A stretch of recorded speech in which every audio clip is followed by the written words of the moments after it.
स्वागत है सभी बच्चों का।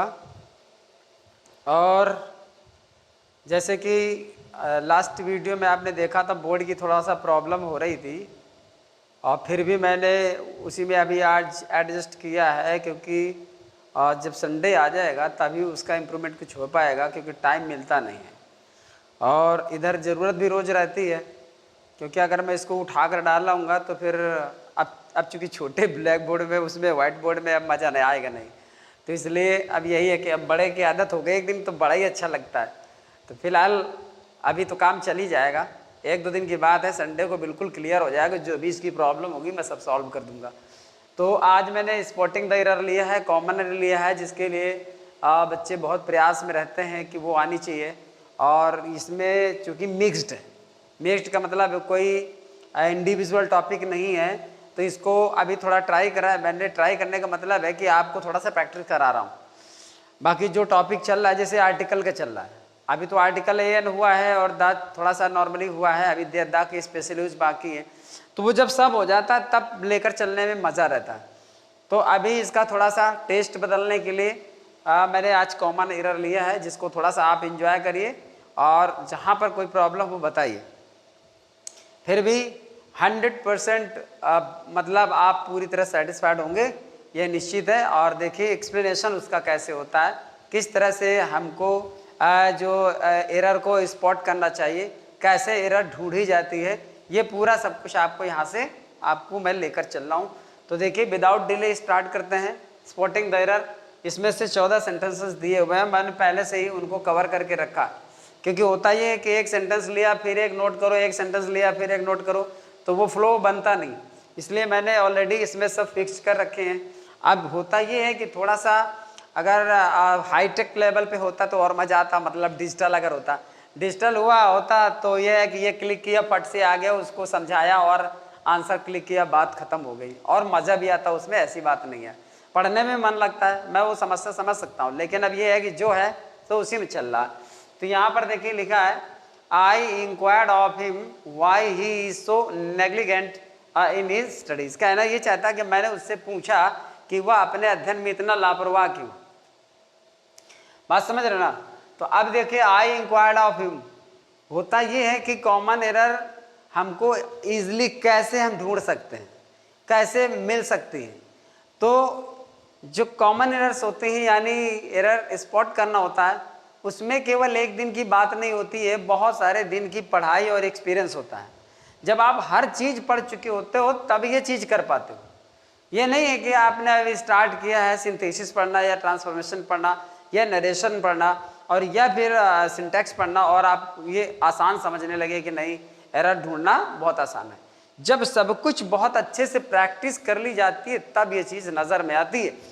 अब अगर आप ये नहीं जान पाते हो कि इंक्वायर के साथ में ऑफ लगता है कि नहीं लगता है, तो फिर आप कंफ्यूज रहेंगे। इसके बाद है वाई जब लगता है तो उसका रोल वहाँ पे क्या होता है, जब बीच में आता है कोई क्वेश्चन वर्ड तो उसका रोल क्या होता है, क्या करना होता है, उसके बाद जो सेंटेंस चलता है वो कैसे चलता है, ये सारी चीज़ें आपको पहले से पता होनी चाहिए, तो एरर पर सीधे नज़र पड़ती है। तो यहाँ पर लिखा हुआ है आई inquired of him why he is.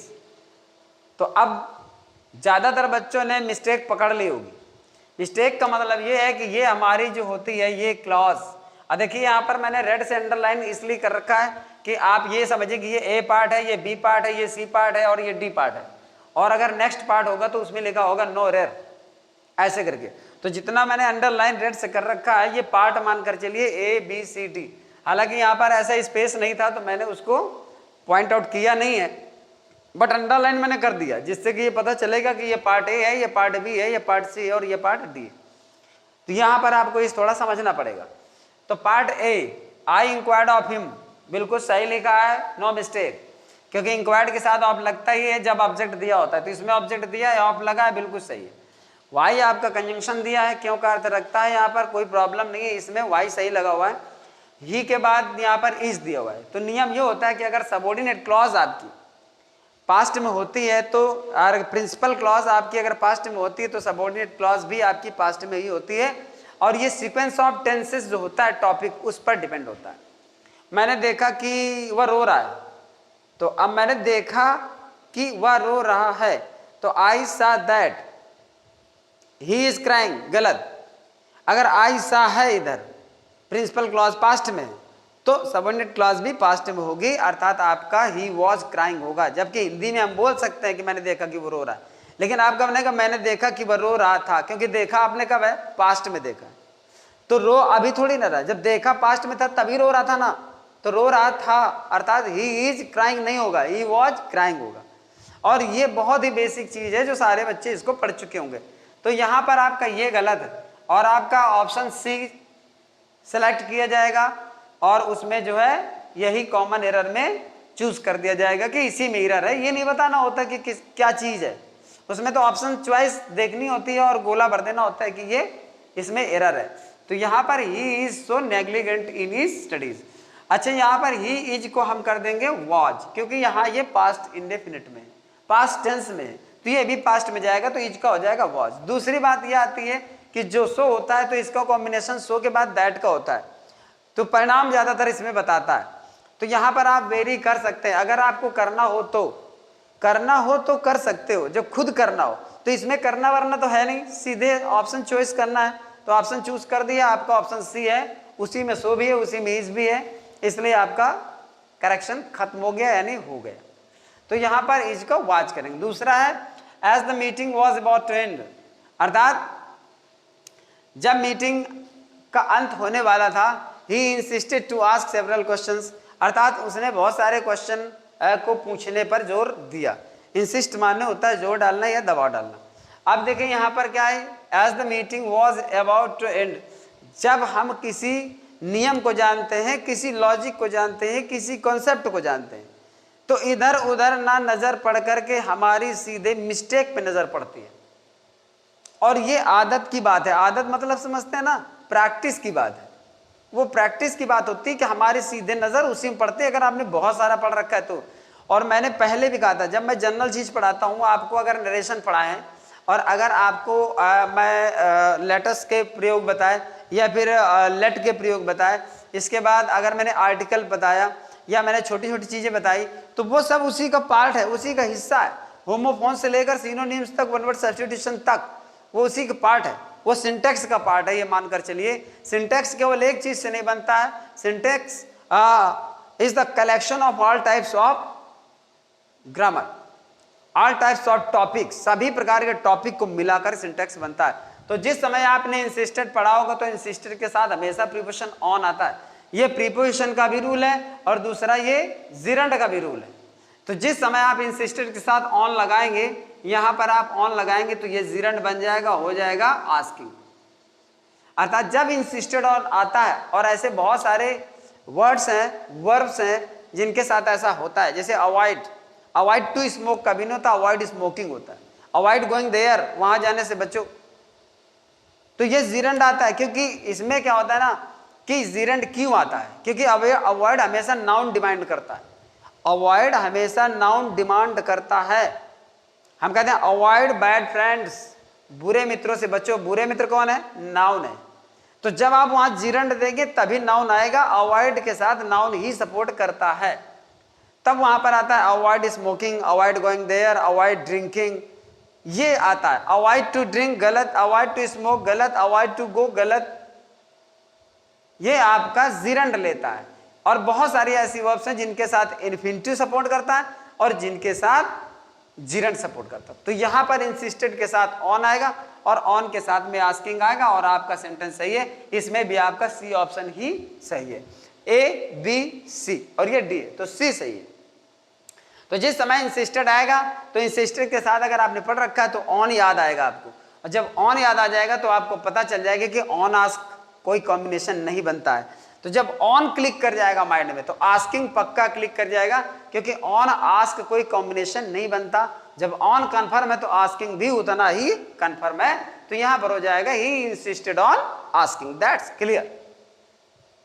ऐसे स्पॉट करते हैं एरर को, ये ध्यान रखिएगा। इसके बाद the ship was loaded with cotton, आपने एक वर्ब पढ़ी डाई, फिर इसकी सेकेंड फॉर्म पढ़ी डाइड, थर्ड फॉर्म पढ़ी डाइड, लेकिन इनसे बनने वाला एडजेक्टिव होता है डेड। होता क्या है, वर्ब की थर्ड फॉर्म पास्ट पार्टिसिपल का काम करती है और पास्ट पार्टिसिपल का रूप होती है वह एडजेक्टिव भी होता है, वो वर्ब भी होता है। अगर आपने लिख रखा है I have a broken chair, और अगर लिख रखा I have broken a chair, दोनों में डिफरेंस, मतलब वर्ड्स वही है, लेकिन याद डिफरेंस देखिए, एक भी शब्द का फर्क नहीं है, कम ज्यादा कुछ भी नहीं, बस शब्दों के प्लेसमेंट का अंतर है। I have a broken chair, मेरे पास एक टूटी हुई कुर्सी है, और I have broken a chair, मैंने एक कुर्सी तोड़ दी है। यहां पर वर्ब की थर्ड फॉर्म, यहां पर भी वर्ब की थर्ड फॉर्म, लेकिन ऊपर वाला पूरा कंप्लीट एडजेक्टिव का काम कर रहा है जो कि पास्ट पार्टिसिपल है, और ये भी पास्ट पार्टिसिपल है, लेकिन ये कंप्लीट वर्ब का काम कर रहा है। इसमें एडजेक्टिव का जरा से भी सेंस नहीं है, और इसमें वर्ब का जरा से भी सेंस नहीं। ये फुल एडजेक्टिव का काम कर रहा है, और ये फुल वर्ब का काम कर रही है। तो जब आपने किताब में कहीं देखा होगा वर्ब की third form, second form, first form लिखा होता है, तो उनके साथ साथ लिखा होता है फर्स्ट फॉर्म में प्रेजेंट फॉर्म, सेकंड फॉर्म में पास्ट फॉर्म, और थर्ड फॉर्म में past participle form. Past participle verb का काम तो करते ही है, एडजेक्टिव का भी काम करता है, लेकिन हमेशा वर्ब का काम नहीं करता और हमेशा एडजेक्टिव का काम नहीं करता। तो यहाँ पर चाहे डाई, डाइड और डाइड वर्ब की थर्ड फॉर्म से एडजेक्टिव बनता है, लेकिन यहाँ पर ऐसा नहीं है, इस वर्ब के साथ ऐसा नहीं है, ये पूरी तरह से वर्ब की थर्ड फॉर्म है, और इससे अगर आपको एडजेक्टिव बनाना है तो आपका एडजेक्टिव ये बनता है डेड। ये याद रखिए, यहां पर मैंने इसको समझाने के लिए लिखा था। अब आपको जरा इस पॉइंट को भी समझा देते हैं। यहां पर जो दिया हुआ है,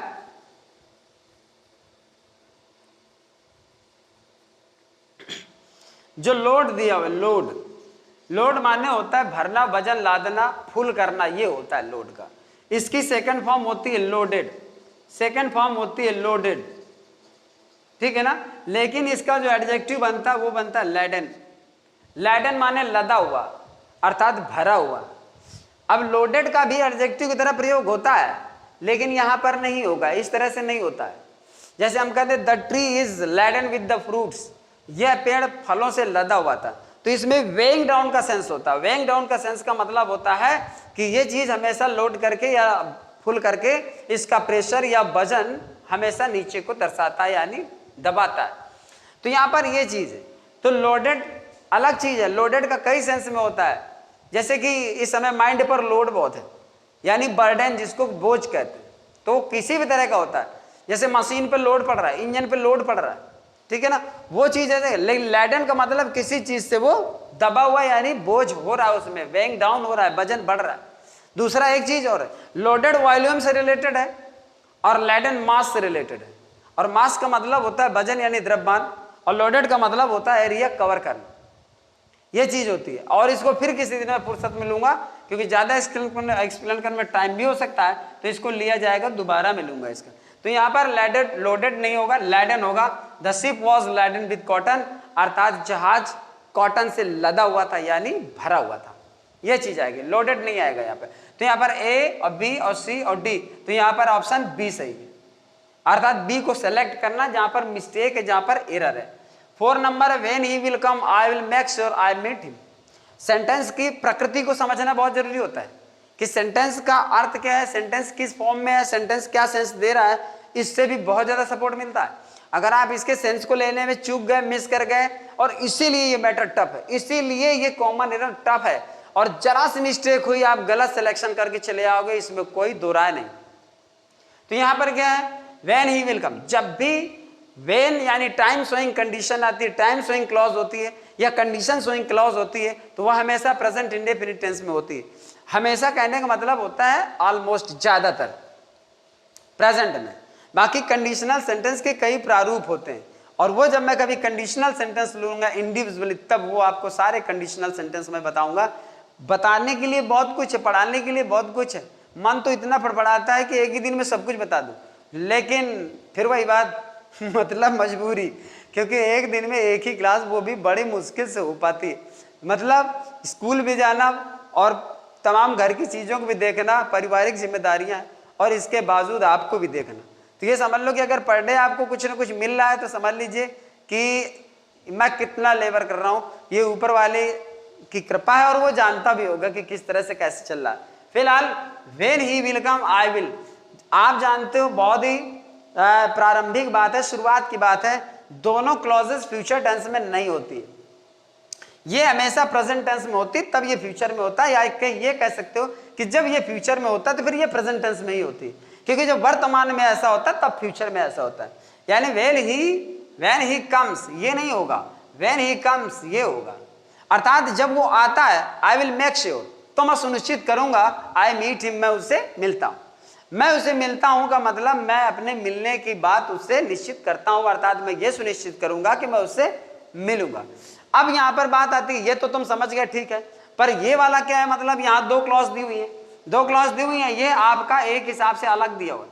आई मीट हिम माने मैं उससे मिलता हूं, अर्थात मैं अपने मिलने की बात यहां पर कर रहा हूं। दोनों सेंटेंस फ्यूचर में नहीं हो सकते कि I will make sure, I will meet him, गलत।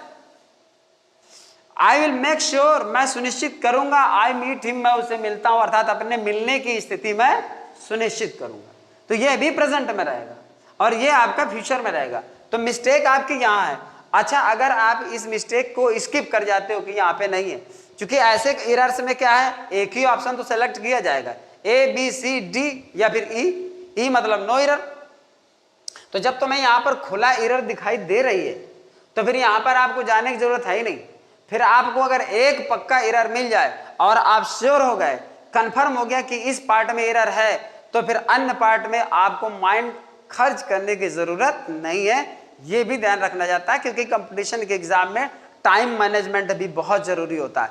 बेवजह का कहीं पर दिमाग लगा दिया या समय खराब कर दिया तो फिर वहां पर आप टाइम गंवा बैठेंगे, समय आपके लिए शॉर्ट पड़ जाएगा।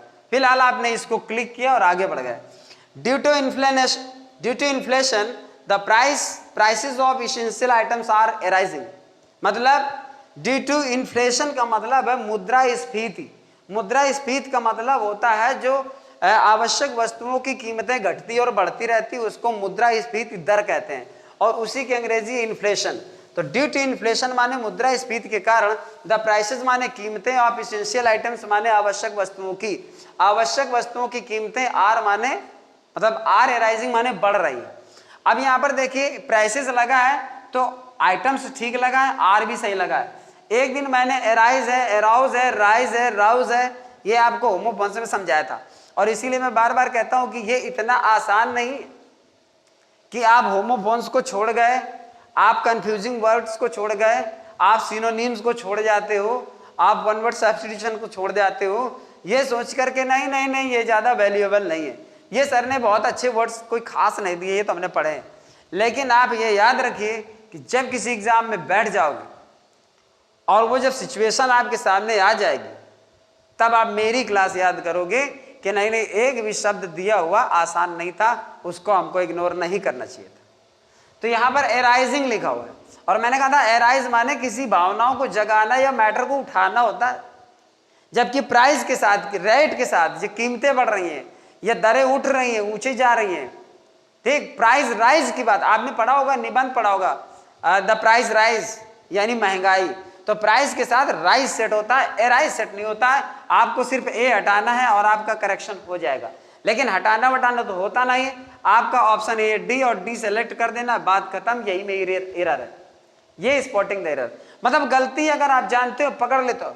सपोज आप एराइजिंग का सेंस नहीं जानते हो, या आप यहाँ पर मिस्टेक कर गए कि यहाँ पर लगता है कोई कमी नहीं है, तो निश्चित तौर पर फिर ऑप्शन गलत ही सेलेक्ट करोगे ना, क्योंकि सही से तो मिस कर गए, सही का तो आइडिया नहीं है। तो आप निश्चित तौर पर ऑप्शन फिर ए बी सी में कोई चुनोगे जो कि गलत है। तो ये जरूरी है कि कितना मतलब आपकी ग्राउंड मजबूत होनी चाहिए। इसके बाद आप चलते हैं, the traveller being very he sad by wood side to rest, very confusing sentence and it is depend on synthesis. ये सिंथेसिस में डिपेंड है, और ये सिंथेसिस का मजा देखिए आप, कि अगर आप नहीं समझ पा रहे हैं तो मैं दावा करता हूं आप एक हिंदी का सेंटेंस कंपोज नहीं कर पाओगे, और आपको लगेगा सेंटेंस सही है। ऐसा लगता है कि थका हुआ यात्री, अर्थात यात्री थक कर, ट्रैवलिंग बीइंग वेरी, यात्री थक करके, he sad by wood side to rest, जंगल के किनारे आराम करने के लिए वह लेट गया। लेकिन यह चीज पूरी तरह से गलत है। अगर हम गलती देखें तो पूरी तरह यह गलत है, क्योंकि डबल यहां पर सब्जेक्ट काम नहीं करेगा। तो travelling being very sad by wood side to rest, पहले तो ये है। अब इसकी बनावट देखिए, अगर हम ये चीज कब करते हैं, डबल सब्जेक्ट हमारा कब होता है? जब डिफरेंट सब्जेक्ट होता है। जब डिफरेंट सब्जेक्ट होता है तो हम दोनों सब्जेक्ट को लेते हैं। The sunset the stars came up in the sky, सूरज डूब गया, सितारे आसमान में निकल आए। The bank was closed we could not withdraw money, bank बंद थी, हम पैसा नहीं निकाल सके। तो द बैंक बीइंग क्लोज्ड, जब डिफरेंट सब्जेक्ट होता है तब नॉमिनेटिव एब्सोल्यूट का प्रयोग किया जाता है। वही सिंथेसिस याद करिए जो आपने इंटरमीडिएट में कभी पढ़ा होगा, और ये उसी पर डिपेंड है आपका कॉमन एरर। तो यहां पर ट्रैवलर और ही एक ही बात है, और जब ट्रैवलर और ही एक ही बात है तो फिर यहां पर एक ही रहेगा, क्योंकि आपकी सिर्फ एक ही फाइनाइट वर्ब है, वो है सैट। और सैट में ये सपोर्ट करेगा या ये सपोर्ट करेगा। जब एक वर्ब है तो सब्जेक्ट कितने होंगे? एक वर्ब के लिए दो सब्जेक्ट थोड़ी है, एक वर्ब के लिए एक ही सब्जेक्ट होता है, और फाइनाइट वर्ब सिर्फ एक है, ये तो नॉन फाइनाइट है। तो इसके लिए आप ये लगा लीजिए, चाहे ये लगा लीजिए। तो अगर ये लगाते हैं तो ट्रैवलर का अर्थ कहां से दोगे? इसलिए इसको खत्म करेंगे, ट्रैवलर बना रहेगा। और इसको जरा आप सही मोड में ढाल के देखो कैसे। अगर हम लिख देते हैं बीइंग वेरी, कॉमा लगा दिए, द ट्रैवलर। अब the traveller sat by the wood side to rest. अब जब इसको ऐसे कर दोगे तो सेंटेंस बिल्कुल आपका सीधा समझ में आएगा, और आप जान जाओगे कि एक सब्जेक्ट और एक वर्ब ट्रैवलर ही रहेगा, क्योंकि इसका स्ट्रक्चर कुछ अलग टाइप का बना रखा है कंफ्यूज करने के लिए। थककर यात्री जंगल के किनारे आराम करने के लिए लेट गया, तो यहां पर इसने पहले लगा रखा क्योंकि बच्चा कंफ्यूज हो जाए नॉमिनेटिव एब्सोल्यूट के चक्कर में। तो नॉमिनेटिव एब्सोल्यूट अगर बहुत अच्छे से पढ़ रखा है तो फिर आप कंफ्यूज नहीं होंगे, क्योंकि उसमें डिफरेंट सब्जेक्ट होता है और इसमें ये दोनों सब्जेक्ट एक ही हैं। इसलिए आप ये हटाएंगे या ये हटाएंगे, तो हम ट्रैवलर हटा नहीं सकते, क्योंकि पता नहीं चलेगा ट्रैवलर है या कौन है। तो आप प्रोनाउन हटा दीजिए, नाउन बना रहेगा और यहीं पे बना रहेगा। इसका मतलब है आपको हटाना तो कुछ नहीं है, पर आपको गलती सेलेक्ट करनी है। तो ये आपका ए पार्ट है, ये बी पार्ट है, ये सी पार्ट है, ये डी पार्ट है। आपका बी पार्ट गलत है, बी सेलेक्ट करिए, दैट्स डन। अब आगे बढ़ते हैं। He did not and could not have understood the full facts of the case. अर्थ क्या निकलता है? मतलब वो समझ नहीं पाया, अर्थात उसने समझा नहीं या फिर समझ नहीं सका मामले की पूरे तथ्यों को। मतलब उसने समझा नहीं या फिर समझ नहीं सका मामले के पूरे तथ्यों को। होता क्या है कि कभी आपको ये सेंटेंस थोड़ा उलझा हुआ लगेगा, मैं आपको दूसरा सेंटेंस देता हूं तो इससे आप बात पकड़ लोगे। जरा गौर करना। He neither has nor will do this work. इसका अर्थ निकलता है कि उसने ना तो ये काम किया है ना करेगा। He neither has nor will do this work, और ही भी लगा सकते हो यहां पर, ऐसी कोई बात नहीं है। आपने इसको क्या किया, यहां पर ही भी लगा दिया, मतलब, लेकिन ये गलत हो जाएगा अगर आप ही लगाते हो, क्योंकि ही और नाइदर नॉर आइदर और का बहुत गजब का कॉम्बिनेशन है। कंजंक्शन आएगा तो मैं उसको आपको समझाऊंगा कि ये गलत यहां पर क्यों होगा।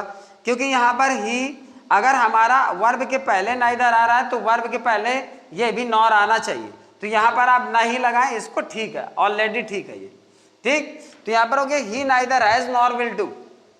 उसने ना तो किया है और ना ही वो इस काम को करेगा। और ज्यादातर हिंदी में सेंटेंस ये बोले जाते हैं, मैंने कोई अद्भुत या अप्रत्याशित वाक्य नहीं बोला है। ट्रांसलेशन में बच्चे इसको खूब बनाते हैं, टीचर दम जम के पढ़ाते हैं सीना तान के, कोई दिक्कत नहीं। लेकिन बात है समझने और समझाने की। जब यहां पर हमने कहा कि ना तो उसने किया है तो ये प्रेजेंट परफेक्ट टेंस है, गौर करना। और ये रहेगा ये फ्यूचर इंडेफिनिट टेंस है।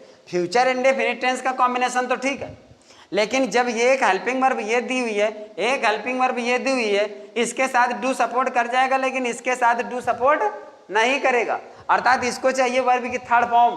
तो यहां पर आपका सेंटेंस गलत है, अर्थात यहां पर आपको जरूर पक्का देना पड़ेगा डन, तब आपका सेंटेंस सही होगा। He neither has done nor will do this work. ना तो उसने किया है और ना ही करेगा।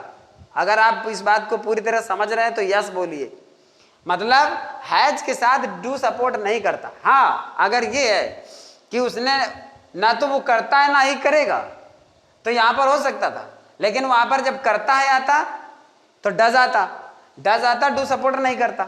ऐसी कोई कॉम्बिनेशन प्रक्रिया होती जिससे यहां भी डू और यहां भी डू, बात समझिए, मतलब ना मैं करता हूं ना करूंगा, तो आई नाइदर डू और नॉर विल डू, तब तो बन सकता था कि ना मैं करता हूं ना करूंगा, लेकिन हैज है तो डन चाहिए।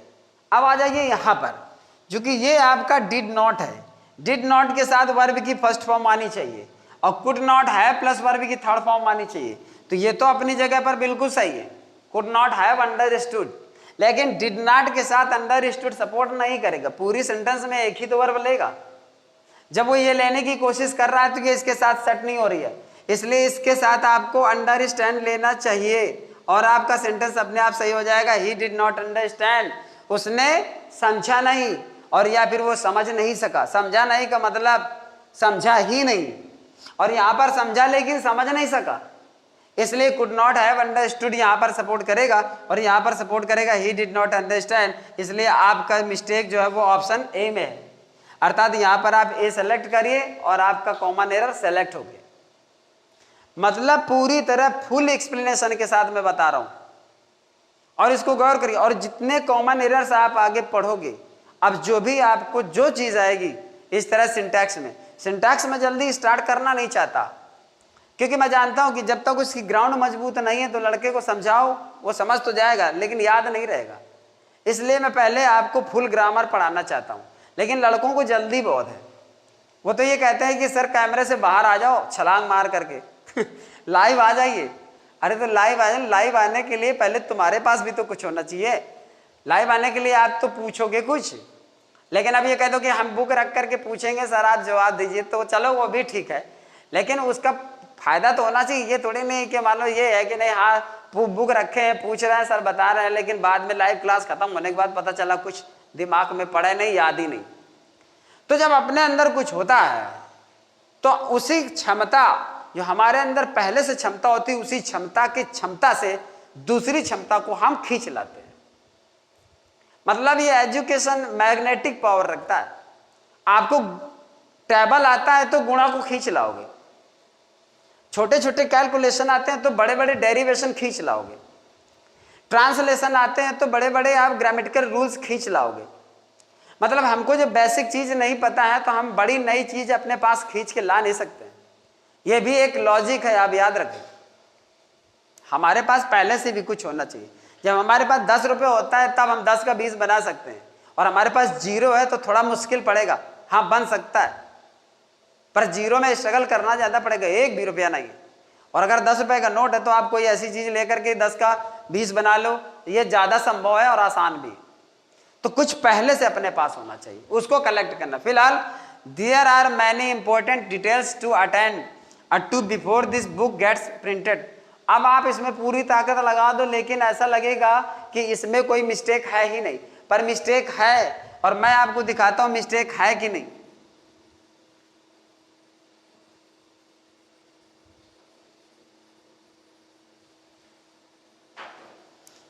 जैसे आपने पैसिव वॉइस पढ़ा है तो यहां पर क्या होता है कि जब हम ये कहते हैं कि I have no work to do, करने के लिए मेरे पास कोई काम नहीं, ठीक। लेकिन अगर इसी को हम ऐसे कर देते हैं देयर इज नो वर्क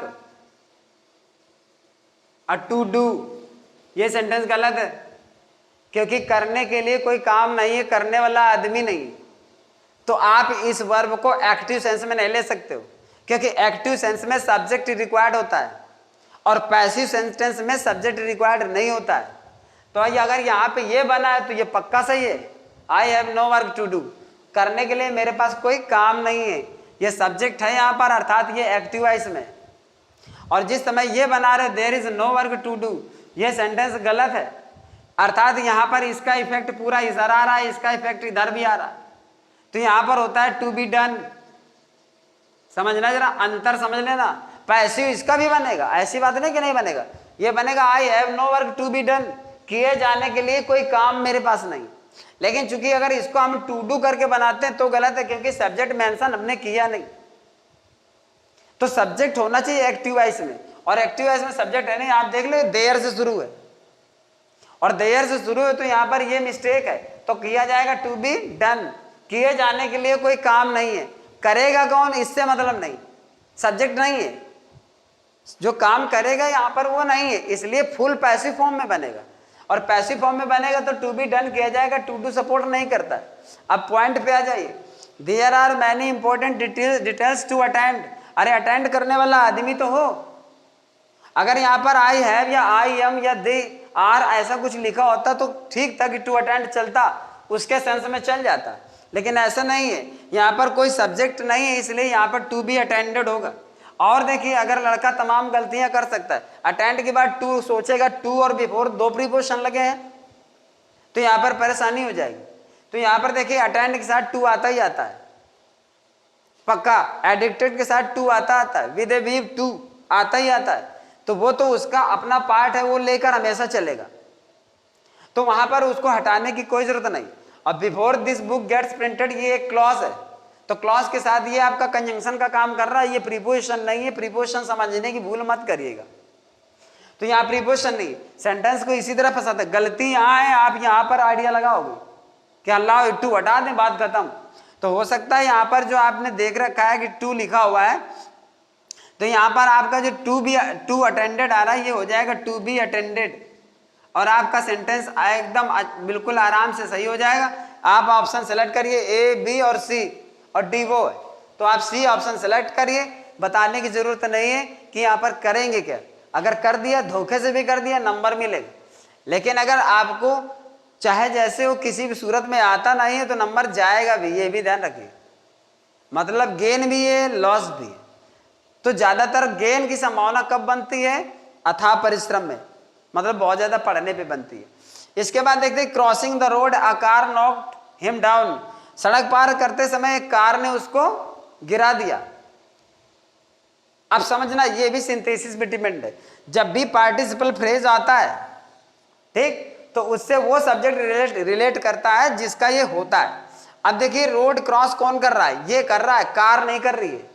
सड़क ये पार कर रहा है। अब इसकी वर्ब है, लेकिन इसके तुरंत बाद ये आ गया, जैसे seeing a lion he ran away. जब पार्टिसिपल होता है सीइंग ए लायन और ही रैन अवे, जो यहाँ पे सब्जेक्ट होता है, तो ये रैन अवे जो होती है ये भी इसी की वर्ब होती है, और ये पार्टिसिपल फ्रेज भी इसी का होता है। तब कॉम्बिनेशन बनता है, तब कॉम्बिनेशन बनता है। तो seeing a lion he ran away, शेर देखकर वो भाग गया। अब यहाँ पर कहते हैं कि शेर देख करके अब शेर उस पर झपटा, नहीं, गलत। मतलब ये कॉम्बिनेशन बिल्कुल सही है, इसी कॉम्बिनेशन पे आना चाहिए। क्रॉस इसकी वर्ब है, कार की नहीं है। ऐसा लगता है कि सड़क पार करते समय यानी कार सड़क पार कर रही थी, गलत। तो इसके सही करने के दो तरीके होते हैं। दो तरीके ये होते हैं कि या तो आप कर दिए while he was crossing, while he was crossing the road, ठीक है ना। अब फिर आपको आगे जाने दीजिए, एक कार नॉक्ड हिम डाउन, अर्थात जब वो सड़क पार करता। अब ये जो आप वर्ब देख रहे हो ये इससे मतलब कनेक्टेड हो गई, मतलब इसकी जो एक्चुअल वर्ब है वो इसके साथ आ गई, आगे चाहे जैसा वाक कोई प्रॉब्लम नहीं। तो यहां पर व्हाइल ही वाज क्रॉसिंग ऐसा कर सकते हो, या फिर आप कैसे कर सकते हो कि क्रॉसिंग द रोड, ठीक है ना, कॉमा लगाइए, he was knocked down by a car। या तो आप ये चीज ले लीजिए, तो जिस समय क्रॉसिंग द रोड के बाद ही लिखोगे, ठीक, तो ये चीज पैसिव वॉइस में आ जाएगी, क्योंकि ये वर्ब है कार की, तो ये पैसिव फॉर्म में चले जाएगी, यहाँ बाई कार आ जाएगा, और इससे के बाद तुरंत इस पर ये असर करेगा, इस पर तुरंत ये इस पर इफेक्ट डालेगा, और ये सिद्ध कर देगा कि ये इसी की वर्ब है। सड़क पार करते समय उसे कार के द्वारा गिरा दिया गया, लेकिन ये कॉम्बिनेशन यहाँ पर गलत है। तो व्हाइल ही वाज क्रॉसिंग, फिलहाल यहाँ पर करना आपको कुछ नहीं, लेकिन ये सारी प्रोसेस आपको पता होनी चाहिए, तभी आप सही ऑप्शन सेलेक्ट कर पाओगे। तो यहाँ पर क्रॉसिंग द रोड का मतलब यहाँ पर ए बी सी डी, तो आप ऑप्शन ए सेलेक्ट करिए और आपका क्लियर हो गया। इसके बाद it is 1929 when we first flew to the United State. मतलब जब हम पहली बार यूनाइटेड स्टेट के लिए हमने उड़ान भरी, एरोप्लेन पे गए। फ्लू का मतलब उड़ना नहीं, आप उड़ नहीं सकते हो। उड़ने का मतलब होता है एरोप्लेन के माध्यम से जाना, जैसे बाई एयर मतलब बाई एरोप्लेन। तो यहाँ पर जब पहली बार हम यूनाइटेड स्टेट के लिए गए तो इट इज इन 1921, ये गलत है, अर्थात वो ये कहना चाहता है कि ये 1929 था, अर्थात ये बात 1929 की है जब हम पहली बार यूनाइटेड स्टेट्स गए। तो यहाँ पर चूंकि इतना आसान है ये कि आप समझ सकते हो, इज की जगह वाज करेंगे, ऑप्शन ए सेलेक्ट कर लीजिए, बात खत्म हो जाएगी। और इसमें ज्यादा कोई खास लॉजिक नहीं है, आप साफ समझ में आ रहा है। इसके बाद neither Rohit nor Kabir have done his lesson. Neither nor का कॉम्बिनेशन सब जानते हो। अगर वहां पर आपका सिंगुलर वर्ब, सिंगुलर नाउन है, सिंगुलर नाउन है तो वर्ब भी आपकी कैसी होगी, सिंगुलर होगी। और सभी जानते हैं कि इस जगह मिस्टेक है, यहाँ पर हैज होगा। लेकिन याद रखिए नाइदर नॉर से एक सिंगुलर और एक प्लूरल प्रोनाउन भी जुड़ता है, प्लूरल प्रोनाउन भी जुड़ता है, प्लूरल नाउन भी जुड़ता है। एक सिंगुलर एक प्लूरल, एक सिंगुलर एक सिंगुलर, दोनों प्लूरल, एक प्लूरल एक सिंगुलर और एक सिंगुलर दोनों वो भी प्लूरल, यानी सब तरह का कॉम्बिनेशन होता है। और एक फेमिनाइन एक मस्कुलाइन जेंडर, मतलब एक गर्ल्स में आ जाएगा एक बॉयज में आ जाएगा, तब कैसे करके प्रोनाउन लगाएंगे ये आपको देखना है। मतलब यहाँ लड़का होता है, यहाँ लड़की होती तो क्या लगता, हिज लगता कि हर लगता, ये भी सोचने की बात है। लेकिन ये सब आपको आगे मिलेगा, अभी एक साथ सब कुछ नहीं मिल सकता है। तो अगर यहाँ पर बहुवचन होता तो ये बार बहुवचन हो जाती, यहाँ पर दियर हो जाता। लेकिन चूंकि दोनों सिंगुलर नाउन है इसलिए यहाँ पर ये हैव नहीं होगा, ये होगा हैज। आपका A B C, option C में एरर है, आप सी सेलेक्ट करिए और बात खत्म हो जाएगी, यहाँ पर कुछ नहीं है। इसके बाद है the constant shouting of slogans do not solve the problems of the country. मतलब लगातार नारे लगाने से देश की समस्याएं हल नहीं होती, अर्थात लगातार नारेबाजी देश की समस्या को हल नहीं कर सकती है।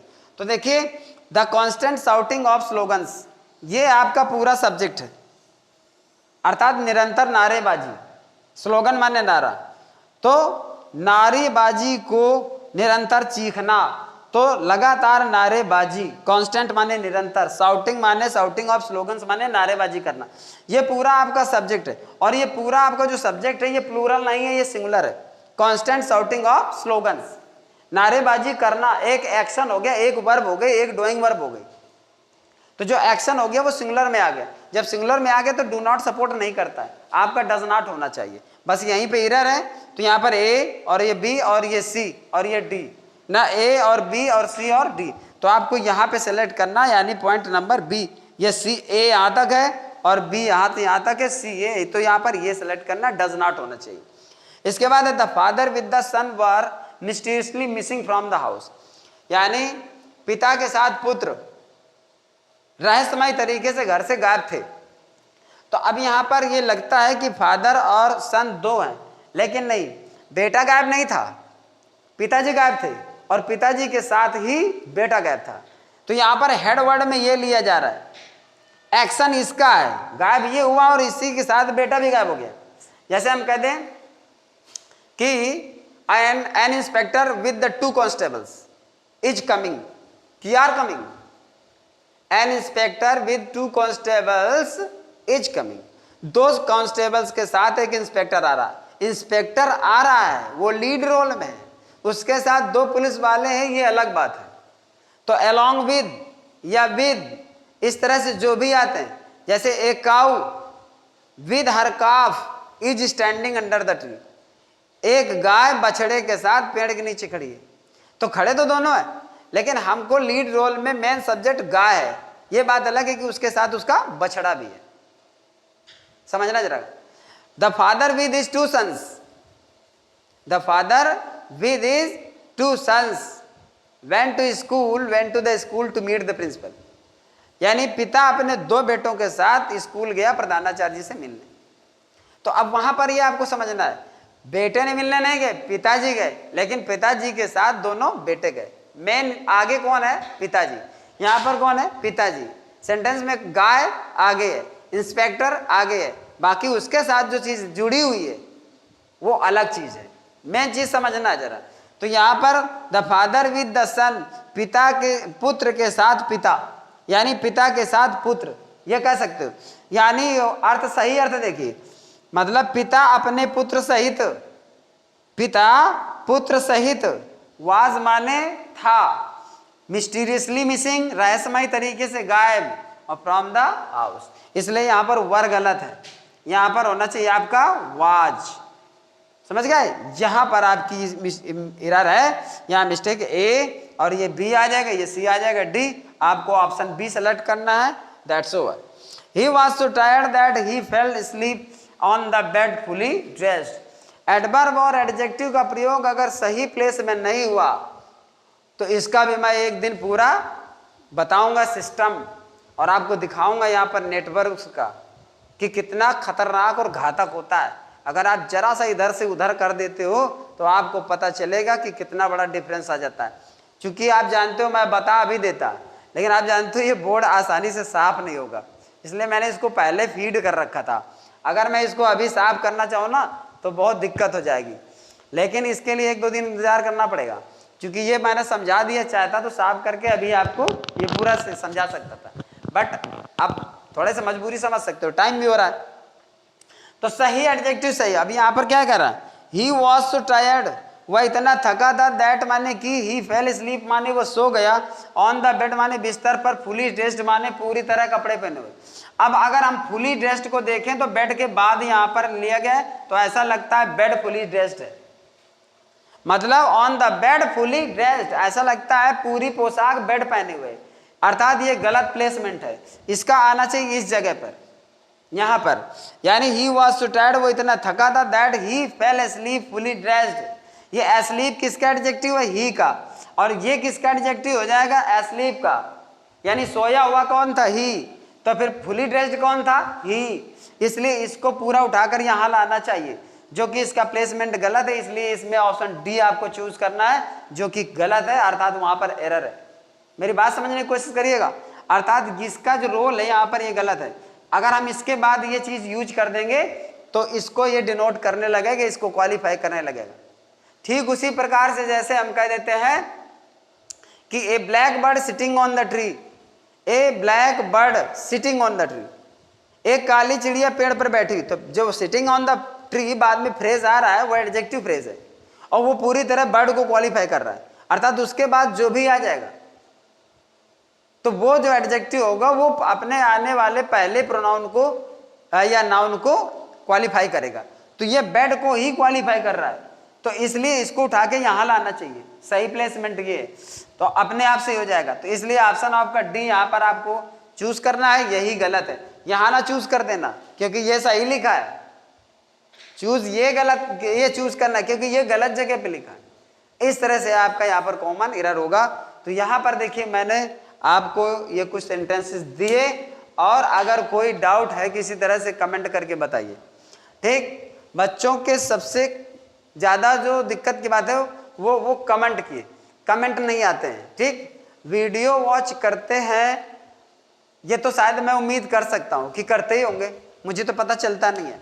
ठीक, और मैं ही बहुत मेहनत से काम कर रहा हूँ तुम्हारे लिए, मतलब दिन में स्कूल पढ़ाने के बाद, बहुत सारे घर के काम करने के बाद, फिर मैं पूरी आपको प्रिपरेशन करके ये चीज़ देता हूँ। ठीक है, तो इसमें आपका सबसे बड़ा रोल ये है कि अगर आपका ये फेवरेबल है और आप फुली कन्विंस्ड है और अच्छी तरह सेटिस्फाइड है, तो फिर इसमें आप इसको लाइक करिए, शेयर करिए और सब्सक्राइब करिए, मतलब सब कुछ करिए ज़्यादा से ज़्यादा। इसमें मेरी कहने वाली बात नहीं है, और आपको ये समझ लीजिए कि मुझे कहना भी नहीं चाहिए, ये ज़रूरत ना पड़े कि मैं कहूँ, बस मैं आपसे यही उम्मीद तो कर ही सकता हूँ। इसके अलावा आपसे कोई काम भी तो नहीं कर रहा। तुमने जिस तरह शुरुआत में सपोर्ट किया बस उसी तरह से करते रहिए और इसको पढ़िए, और सबसे ज़्यादा ज़रूरी चीज़ है कि आप इसकी वैल्यू समझिए कि मतलब किस तरह से वाकई में ये बहुत अच्छी तरह से वेल एक्सप्लेन किया गया है कि नहीं। और जब भी ये चीज़ आएगी तो इसी तरह से आएगी, मतलब कोई कंफ्यूजन नहीं, बिल्कुल क्लियर कॉन्सेप्ट आपको मिलेगा। तो यहाँ पर एक्सरसाइज के 14 सेंटेंस हैं, और ये कल एक्सरसाइज और आगे बढ़ जाएगी, कल बढ़ जाएगी, परसों बढ़ जाएगी, इसी तरह से चलेगा और सब कुछ चलेगा बीच बीच में। मतलब कोई भी क्लास आपके लिए यूजलेस नहीं रहेगी, वो चाहे किसी भी क्लास का बच्चा हो, किसी भी लेवल का हो, उस सब के लिए यूजफुल जाएगी, लेकिन वो जब दिमाग से और दिल से सुनेगा तब। तो ठीक है, टाइम काफ़ी हो चुका है, और जैसा कि मैंने कहा लाइक भी करें, शेयर करें और सब्सक्राइब करें, बस कमेंट जरूर करें, और मैं उम्मीद करता हूँ कि आप लोग करोगे। Thanks to all, God bless you.